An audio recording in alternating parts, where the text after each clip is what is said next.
ser já a terceira pessoa que lhe sentava à mesa. Não lhe era agradável aquela sociedade com desconhecidos, mas que fazer naquela segunda-feira de carnaval, quando as confeitarias têm todas as mesas ocupadas e as cerimônias dos outros dias desfazem-se, dissolvem-se. Se as duas primeiras pessoas eram desajeitados, sujeitos, sem atrativos, o terceiro conviva resgatava todo o desgosto causado pelos outros. Uma mulher formosa e bem tratada é sempre bom ter-se à vista, embora sendo desconhecida ou talvez por isso mesmo. Estava ali o velho Maximiliano esquecido, só moendo cismas, bebendo cerveja, obediente ao seu velho hábito. Se fosse um dia comum, estaria cercado de amigos, mas os homens populares, como ele, nunca o são nas festas populares. São populares a seu jeito para os frequentadores das ruas célebres, cafés e confeitarias nos dias comuns, mas nunca para a multidão que desce dos arrabaldes, dos subúrbios, das províncias vizinhas, abafa aqueles e como que os afugenta. Contudo, não se sentia deslocado. A quinta garrafa já se esvaziara e a sala continuava a encher-se e esvaziar-se, a esvaziar-se e a encher-se. Lá fora, o falsete dos mascarados em trote, as longas cantilenas dos cordões, os risos e as músicas lascivas enchiam a rua de sons e ruídos desencontrados, e dela vinha à sala uma satisfação de viver, um frêmito de vida e de luxúria que convidava o velho professor a ficar durante mais tempo bebendo, afastando o momento de entrar em casa.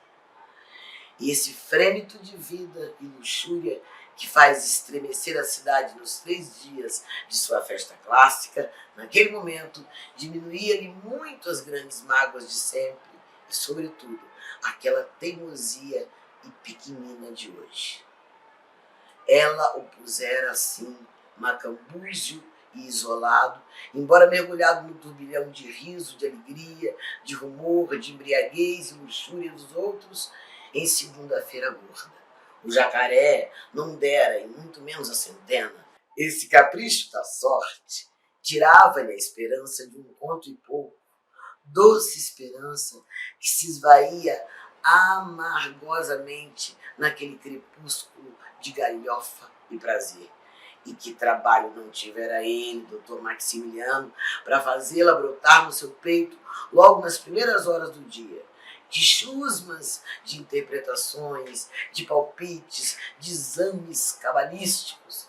Ele bem parecia um álgure romano que vem dizer ao cônsul se deve ou não oferecer batalha. Logo que ela lhe assomou aos olhos, como não lhe pareceu certo aquele navegar precavido dentro do nevoento mar do mistério, marcando rumo para aquele ponto, o jacaré, onde encontraria sossego, abrigo durante alguns dias. E agora, passado o nevoeiro, onde estava? Estava ainda em mar alto, já sem provisões quase, e com débeis energias para levar o barco a salvamento. Como havia de comprar bisnagas, confetes, serpentinas, alugar automóvel? E o que era mais grave, como havia de pagar o vestido de que a filha andava precisada para se mostrar sábado próximo, na Rua do Ouvidor, em toda a plenitude de sua beleza, feita, e ele não sabia como, da rija carnadura de Itália e de uma forte e exótica exalação sexual. Como havia de dar-lhe o vestido? Com aquele seu olhar calmo, em que não havia mais nem espanto, nem reprovação, nem esperança, o velho professor olhou ainda a sala tão cheia por aquelas horas, tão povoada e animada de mocidade, de talento e de beleza. Ele viu alguns poetas conhecidos, quis chamá-los, mas pensando melhor, resolveu continuar só. O velho doutor Maximiliano não cansou de observar um por um aqueles homens e aquelas mulheres, homens e mulheres cheios de vícios e aleijões morais, e ficou um instante a pensar se a nossa vida total, geral, seria possível sem os vícios que a estimulavam, embora a degradem também. Por esse tempo, então, notou ele a curiosidade e a inveja com que um grupo de modestas meninas dos arrabaldes examinava a toilette e os ademanes das mundanas presentes. Na sua mesa, atraindo-lhes os olhares, lá estava aquela formosa e famosa Esponina, a mais linda mulher pública da cidade, produto combinado das imigrações italiana e espanhola, extraordinariamente estúpida, mas com um olhar de abismo, cheio de atrações, de promessas e de volúpia. E o velho Lente olhava tudo aquilo pausadamente, com a sua indulgência de infeliz, quando lhe veio pensar na casa, naquele seu lar, onde o luxo era uma agrura, uma dor, amaciada pela música, pelo canto, pelo riso e pelo álcool. Pensou então em sua filha, Cláudia, a Cló, em família, em cujo temperamento e feitio de espírito havia estofo de uma grande etaíra. Lembrou-se, com casta admiração, de sua carne veludosa e palpitante, do seu amor às danças lúbricas, do seu culto à toilette e ao perfume, do seu fraco senso moral, do seu gosto pelos licores fortes. E de repente, por instantes, ele a viu coroada de Hera, cobrindo mal a sua magnífica nudez, com uma pele mosqueada, o ramo de tirso erguido, dançando religiosamente bêbada, cheia de fúria sagrada, de bacante. Evoé, Baco! E essa visão antiga lhe passou pelos olhos quando a Eponina ergueu-se da mesa, tilintando as pulseiras e berloques caros, chamando muito a atenção de Madame Rego da Silva, que, em companhia do marido, da sua extremosa amiga Dulce, amante de ambos, no dizer da cidade, tomavam sorvetes numa mesa ao longe. O doutor Maximiliano, ao ver aquelas joias, aquele vestido, voltou a lembrar-se do que o jacaré não dera e refletiu, talvez, com profundeza, mas certo, com muita amargura, sobre a má organização da nossa sociedade. Mas não foi adiante e procurou decifrar o problema de sua multiplicação em Cló, tão maravilhosa e tão rara. Como é que ele tinha posto no mundo um exemplar de mulher assaz vicioso e delicado como era a filha? De que misteriosa célula sua saíra aquela floração exuberante de fêmea humana? Vinha dele ou da mulher? De ambos?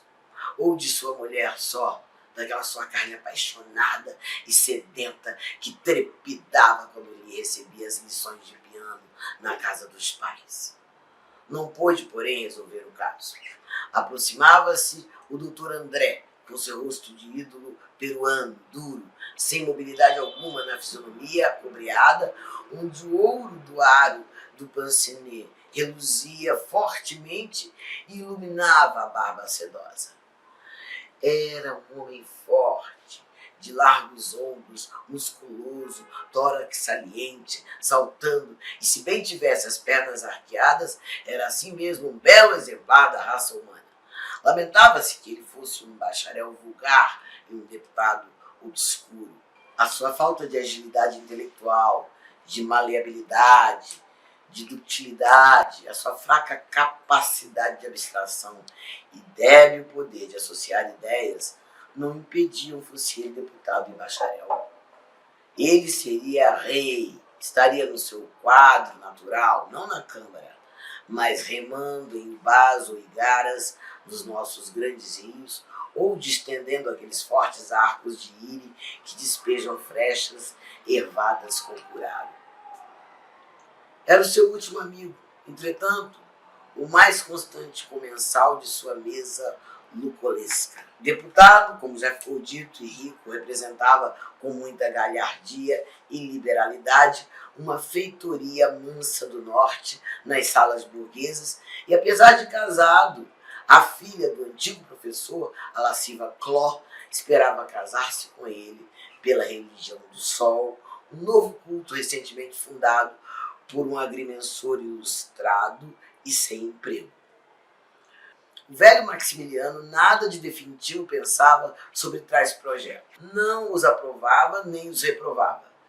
Limitava-se a pequenas reprimendas sem convicção para que o casamento não fosse efetuado sem a bênção do sacerdote do sol ou de outro qualquer. E se isso fazia, era para não precipitar as coisas. Ele gostava dos desdobramentos naturais e encadeados, das passagens suaves, das inflexões doces e detestava os saltos bruscos de um estado para o outro. Então, doutor, ainda por aqui, fez o rico parlamentar sentando-se. É verdade, respondeu-lhe o velho. Estou fazendo meu sacrifício, rezando a minha missa. É a quinta. Que toma, doutor? Madeira. Que tal o carnaval? Como sempre. E depois, voltando-se para o caixeiro. Outra cerveja e madeira aqui para o doutor. Olha, leva a garrafa. O caixeiro afastou-se, levando a garrafa vazia, e o doutor André perguntou: Dona Isabel não veio? Não, minha mulher não gosta das segundas-feiras de carnaval. Acha-as desenchabidas. Ficaram ela e a Cló em casa, a se prepararem para o baile, a fantasia na casa dos Silvas. Quer ir? Só vai. Não, meu caro senhor. Do carnaval eu só gosto dessa barulhada da rua, dessa música selvagem e sincopada de recos-recos, de pandeiros, de bombos, desse estrido de fanhosos instrumentos de metais, até do bombo gosto, mais nada. Essa barulhada faz-me bem a alma. Não irei. Agora, se o doutor quer ir, Cló vai de pretamina. Deve lhe ficar muito bem. Não posso ir, entretanto, irei à sua casa para ver a sua senhora e a sua filha fantasiadas. O senhor devia ir também. Fantasiado? Que tinha? Ora, doutor, eu ando sempre com a máscara no rosto. E sorriu leve com amargura o deputado. Pareceu não compreender e observou. Mas a sua fisionomia não é tão decrépita assim. Maximiliano ia objetar qualquer coisa quando o caixeiro chegou com as bebidas, ao tempo em que Madame Rego da Silva e o marido levantaram-se com a pequena Dulce, amante de ambos, no dizer da cidade em peso. O parlamentar olhou-os bastante com seu seguro ar de quem tudo pode. Ouviu que ao lado diziam a passagem dos três, Ménage à Trois. A sua simplicidade provinciana não compreendeu a maldade e logo dirigiu o seu velho professor. Jantam em casa? Jantamos. E o doutor não quer jantar conosco? Obrigado. Não me é possível ir hoje. Tenho um compromisso sério, mas fique certo que antes de saírem, lá irei tomar um whiskyzinho, se me permite. Oh, doutor, o senhor é nosso melhor amigo. Não imagina como todos lá falam no senhor. Isabel levanta-se a pensar no doutor André. Cló, essa nem se fala. Até o caçula, quando vê, não late. Faz de festas, não é? Como isso me cumula de... Ainda há dias Isabel me disse: Maximiliano, eu nunca bebi um chambertin como esse que o doutor André nos mandou. O meu filho, Fred, sabe até um de seus discursos de cor, e de tanto repeti-lo, creio que sei de memória vários trechos dele. A face rígida do ídolo, com grande esforço, abriu-se um pouco, e ele disse ao jeito de quem quer o contrário: Não vá agora recitá-lo. Certo que não, seria inconveniente, mas não estou impedido de dizer aqui que o senhor tem muita imaginação, belas imagens e uma forma magnífica. Sou principiante ainda, por isso não me fica mal aceitar o elogio e agradecer a animação. Fez uma pausa, tomou um pouco de vinho e continuou em tom conveniente.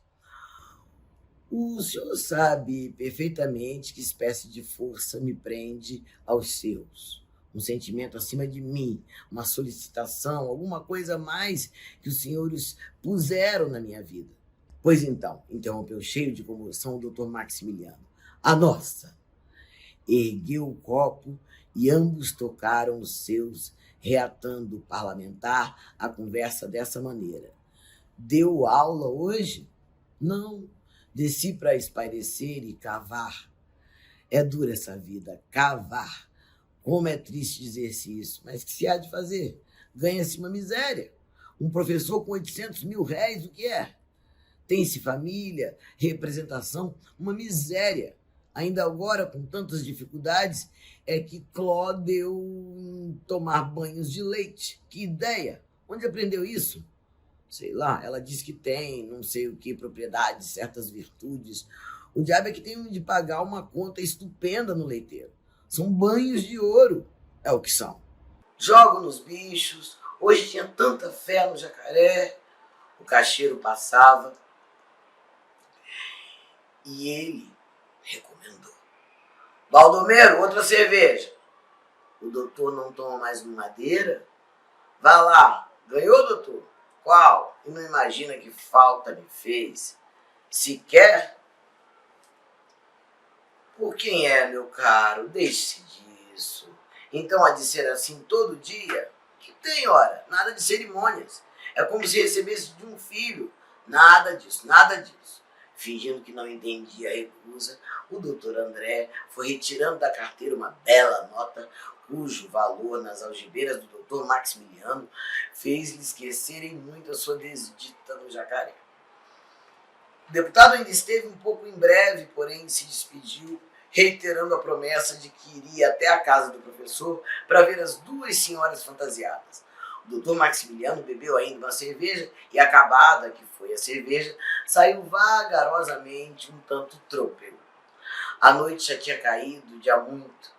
Era já a noite fechada. Os cordões e os bandos carnavalescos continuavam a passar, rufando, batendo, gritando desesperadamente. Homens e mulheres de todas as cores, os alicerces do país, vestidos de meia canitares e em duapes de penas, multicores, fingindo índios, dançavam na frente ao som de uma zabumbada africana, tangida com fúria e instrumentos selvagens, rofenhos, uns estridentes, outros. As danças tinham luxuriosos requebros de quadris, uns caprichosos trocar de pernas, umas quedas imprevistas.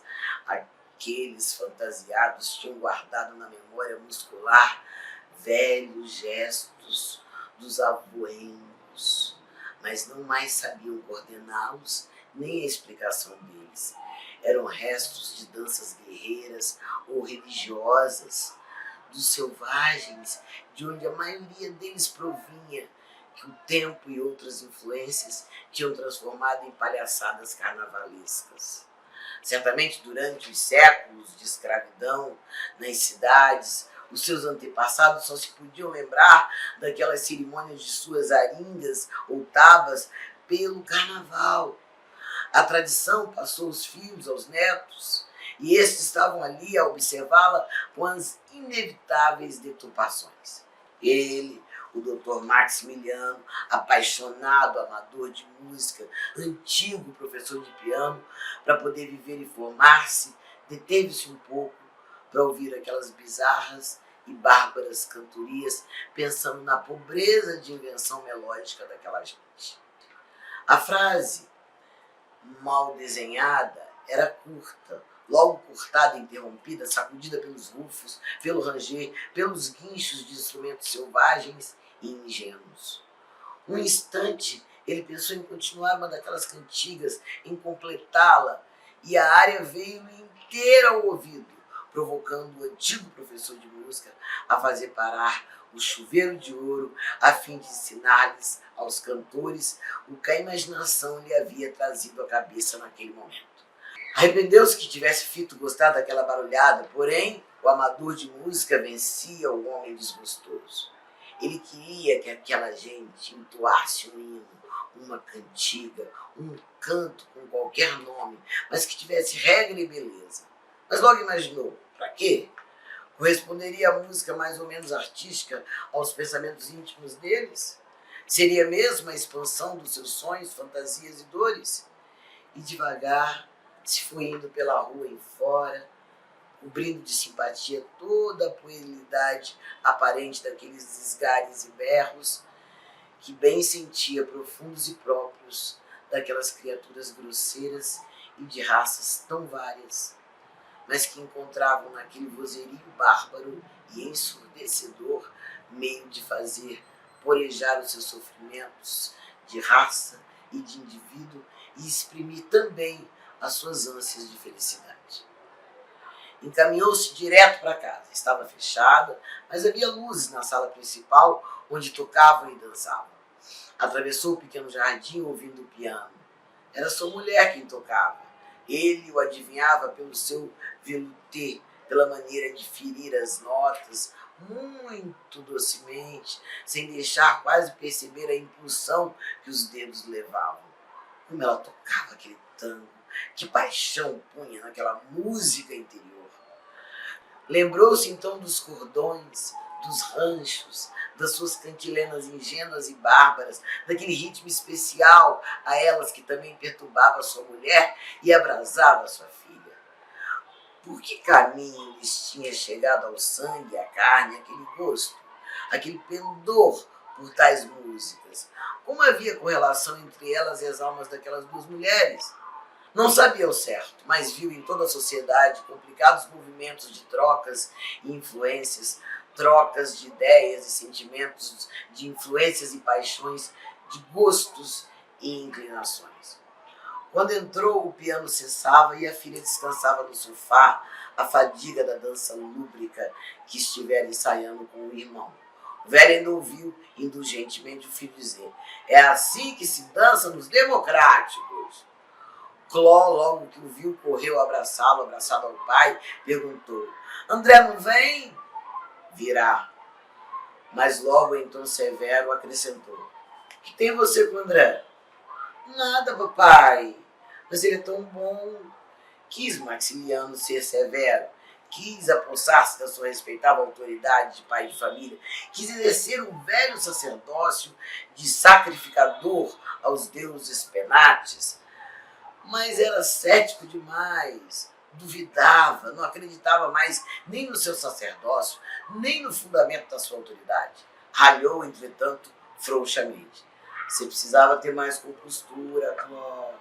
Veja que o doutor André é casado e isso não fica bem. A isto todos entraram em explicações. O respeitável professor foi vencido e convencido de que a afeição da filha pelo deputado era a coisa mais inocente e natural deste mundo. Foram jantar. A rejeição foi tomada rapidamente. Fred, contudo, pôde dar algumas informações sobre os présticos carnavalescos do dia seguinte. Os fenianos perderiam na certa. Os democráticos tinham gasto mais de 60 contos e iriam pôr na rua uma coisa nunca vista. O carro de estandarte, que era um templo japonês, havia de fazer um bruto sucesso. Demais as mulheres, eram demais. As mulheres eram as mais lindas, as mais bonitas. Estariam a Alice, a Charlotte, a Lolita, a Carmen. Ainda toma muito cloral? Perguntou Cló. Ainda, retrucou o irmão e emendou: vai ser uma lindeza, um triunfo, a noite com luz elétrica nas ruas largas. E Cló, por instantes, mordeu os lábios, suspendeu um pouco o corpo e viu-se também no alto de um daqueles carros, iluminada pelos fogos de bengala, recebida com palmas pelos meninos, pelos rapazes, pelas moças, pelas burguesas e burgueses da cidade. Era o seu triunfo, a meta de sua vida. Era a proliferação imponderável de sua beleza em sonhos, em anseios, em ideias, em violentos desejos naquelas almas pequenas, sujeitas ao império da convenção, da regra e da moral. Tomou a cerveja, todo o copo de um hausto, limpou a espuma dos lábios, o seu ligeiro buço surgiu lindo sobre os breves lábios vermelhos. Em seguida perguntou ao irmão: e essas mulheres ganham? Qual? Você não vê que é uma honra? Respondeu o irmão. O jantar acabou sério e familiar, embora a cerveja e o vinho não tivessem faltado aos devotos de cada uma das duas bebidas. Logo que a refeição acabou, talvez uns 20 minutos após, o doutor André se fazia anunciar. Desculpou-se com as senhoras, não pudera vir jantar, questões políticas, uma conferência. Pedia licença para oferecer aquelas pequenas lembranças de carnaval. Deu uma pequena caixa a Dona Isabel e uma maior a Cló. As joias saíram dos escrínios e faiscaram orgulhosamente para todos os presentes deslumbrados. Para a mãe um anel, para a filha um bracelete. Oh, doutor, fez Dona Isabel, o senhor está a sacrificar-se e nós não podemos consentir nisto. Qual, Dona Isabel, são falsas, nada valem. Sabia que Dona Cláudia ia de preta mina e lembrei-me de trazer-lhe esse enfeite. Cló agradeceu sorridente a lembrança e a suave boca quis fixar demoradamente um longo sorriso de alegria e agradecimento. E voltaram a tocar. Dona Isabel pôs seu piano e, como tocasse depois da sobremesa, hora da melancolia e das discussões transcendentes, como já foi observado, executou alguma coisa triste. Chegava a ocasião de se preparar para o baile e a fantasia que os Silvas davam. As senhoras retiraram-se e só ficaram na sala os homens bebendo uísque. André, impaciente e desatento. O velho Lente, indiferente e compassivo, contando histórias brejeiras com vagar e cuidado. O filho sempre a procurar caminho para exibir o seu saber em coisas carnavalescas. A conversa ia caindo quando o velho disse para o deputado: já ouviu a bamboula de Gottschalk, doutor? Não, não conheço. Vou tocá-la. Sentou-se ao piano, abriu o álbum onde estava a peça e começou a executar aqueles compassos de uma música negra de Nova Orleans, que o famoso pianista tinha filtrado e civilizado.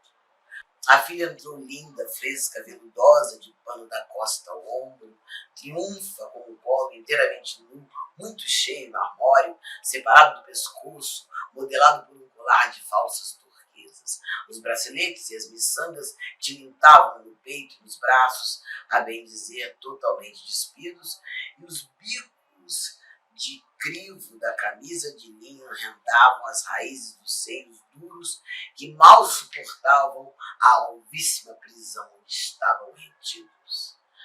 Ainda pôde requebrar aos últimos compassos da bamboula sobre as chinelas que ocupavam metade dos pés, e toda a risonha sentou-se por fim, esperando que aquele Salomão de pancenier de ouro lhe dissesse ao ouvido: os teus lábios são como uma fita de escarlate, e o teu falar é doce, assim como é o vermelho da romã partida, assim é o nácar das tuas faces, sem falar no que está escondido dentro.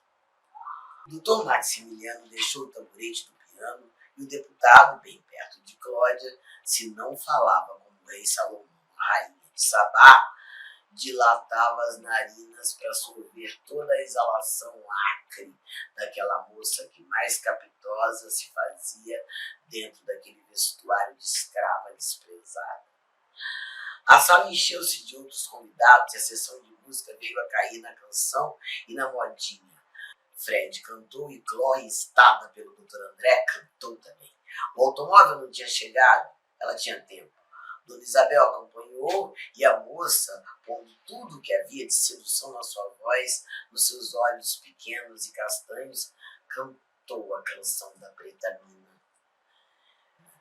Pimenta de cheiro, giló que bombou, eu vendo barato, me compra, doutor, me compra, ioiô, me compra, ioiô. Ao acabar, era com prazer especial, cheio de dengues nos olhos e na voz, com um longo gozo íntimo, que ela, sacudindo as ancas e pondo as mãos dobradas pelas costas na cintura, curvava-se para o doutor André e dizia vagamente: me compra, ioiô. E repetia com mais volúpia, ainda uma vez: me compra, ioiô.